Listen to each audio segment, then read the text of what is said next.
Hello friends, स्वागत है आपका एक बार फिर से आपके अपने लीगल चैनल सोच पर प्रहार में। दोस्तों, आज मैं आपको एक ऐसा कानून और उस पर एक रीसेंट मामला बताऊंगा जिसकी आप लोग तलाश करते हैं। कोई आपके साथ गलत करे तो आप क्या कर सकते हैं, ये सवाल बहुत कॉमन है। तो आप वापस से ऐसा क्या कर सकते हैं कि दबाव उल्टा उसके ऊपर ट्रांसफर हो जाए। तो आज एक कानून आपके सामने रखूंगा एक लेटेस्ट मामले के साथ, जिससे मुझे उम्मीद है बहुत सारे लोगों को हेल्प मिलेगी। और एक और चीज आपको यहाँ कहना चाहूंगा कि जो कानून है ये और पति और पत्नी दोनों पर समान रूप से लागू होता है। तो वीडियो दोनों ही लोगों के लिए बहुत इंपॉर्टेंट होगा। और यदि आप चैनल के मेंबर नहीं और मेंबरशिप की फैसिलिटीज लेना चाहते हैं तो उसके लिए चैनल के होम पेज पर ज्वाइन का बटन है, वहां पे क्लिक करके आप मेंबरशिप ऑप्शन ऑप्ट कर सकते हैं, जिसके थ्रू मेंबर्स के लिए जब भी लाइव स्ट्रीमिंग होगी आप उसमें अपने क्वेश्चन पूछ सकते हैं। मेंबर्स के लिए जब भी मेंबर्स ओनली वीडियो आता है उसका एक्सेस आपको मिल जाएगा। और इसके अलावा भी काफी सारे अपडेट समय समय पर, काफी सारी न्यूज समय समय पर मेंबर्स को मिलती रहती है। दोस्तों, अब इस मामले को हम थोड़ा सा जानते हैं। अब इसकी शुरुआत हम करते हैं वैवाहिक विवादों से। वैवाहिक विवादों के अंतर्गत कई बार होता है कि पति और पत्नी के बीच में कोई इतना विवाद होता नहीं है, एक अंडरस्टैंडिंग फिर भी होती है।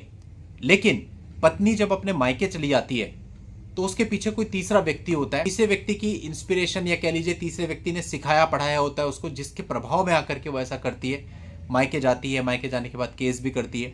हमेशा आप देख लेना कोई ना कोई एक व्यक्ति उसके पीछे होता है, कोई रिश्तेदार हो सकता है, दोस्त हो सकता है। और कई बार यही सेम चीजें पति के साथ भी होती हैं कि पति वैसे सही रहता है लेकिन पति के परिवार से या कोई और व्यक्ति उसको भड़का देता है, जिससे पत्नी से उसकी दूरी बन जाती है। यानी दोनों पार्टनर के साथ ये चीज हो सकती है। कई बार होता है आपका रिश्ता बिल्कुल सही चल रहा होता है लेकिन आप लोगों की कंप्लेंट होती है कि पत्नी की जो मदर है उनका बहुत ज्यादा इंटरफेयर है, जिसकी वजह से हमारा रिश्ता खराब हो रहा है। और पत्नी घंटों उनसे बात करती है, जैसा वो कहती है वैसे ही वो करती है। और जब वो अपने मायके से वापस आती है तो लड़ाई झगड़ा चालू कर देती है और कई दिनों तक वो कंटिन्यू रहता है। यानी इसमें भूमिका किसी एक अन्य व्यक्ति की स्पष्ट आ रही है। अब क्वेश्चन ये आता है कि जो भी इसके पीछे है क्या उसके ऊपर हम कुछ कर सकते हैं। अब देखो, जो व्यक्ति इन सब चीजों के पीछे है यदि उसके ऊपर दबाव आ जाए तो अपने आप ही पीछे हट जाता है। हमारा एक मामला था जिसमें लड़की का जीजा बीच में आता था और उसी की वजह से सारे फॉल्स केसेज हुए। लेकिन वापसी में लड़के ने जीजा के ऊपर एक केस किया, क्रिमिनल केस किया था। ये मामला मैं बता रहा हूं आपको 2021 का। जीजा सब इंस्पेक्टर था, मैदान छोड़ करके ऐसा भागा कि दोबारा आया नहीं बीच में, क्योंकि उसकी नौकरी पर बनाई थी। उसके खिलाफ नॉन बेलेबल धाराओं में कॉग्निजेंस हो गया था। उसके बाद वो दोबारा बीच में नहीं आया, जबकि पूरी लाइफ, पूरा रिश्ता, सब कुछ खराब करने वाला वो जीजा ही था। तो यही होता है कि जो भी व्यक्ति ऐसा है जो पति पत्नी का रिश्ता खराब कर रहा है, अगर उसके ऊपर एक कड़ी कार्रवाई हो जाए तो उसको सबक मिल जाता है और वो बीच में नहीं आता तो बहुत संभावना होती है कई बार रिश्ते सुलझ भी जाते हैं। अभी एक रिसेंट मामला मुंबई में प्रकाश में ऐसा आया, जहां पर दोनों पक्षकारों की शादी 1995 में हुई थी और उससे दोनों की एक बेटी भी थी। वर्ष 2004 से पति ने पत्नी से दूरी बना ली। वर्ष 2021 में पत्नी को यह पता चला कि जो पति है वो किसी और के साथ एडल्ट्री में है और उससे उसकी एक बेटी भी है। अब पत्नी पति से अलग नहीं होना चाहती थी, वो रिश्ते को बहाल करना चाहती थी, इसलिए उसने रेस्टिट्यूशन का भी एक केस फाइल किया। लेकिन साथ ही साथ जिस लेडी की वजह से पूरा रिश्ता खराब हुआ था उस लेडी के ऊपर उसने मुंबई में एक केस कर दिया। केस करके उसने उस लेडी से 2 करोड़ रुपए का मुआवजा मांगा।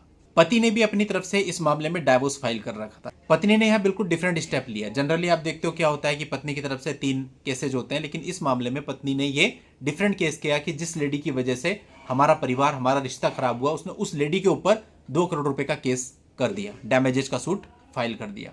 इसी प्रकार से यदि आप पति हैं तो आपके पास भी सेम रेमेडी अवेलेबल है। यदि किसी लड़के की वजह से, किसी थर्ड पर्सन की वजह से, फ्रेंड की वजह से, मदर की तरफ से, फादर की तरफ से, जीजा की तरफ से ऐसा कुछ है तो आप उनके ऊपर ये केस कर सकते हैं। लेकिन इस केस में एक इंग्रेडिएंट होता है।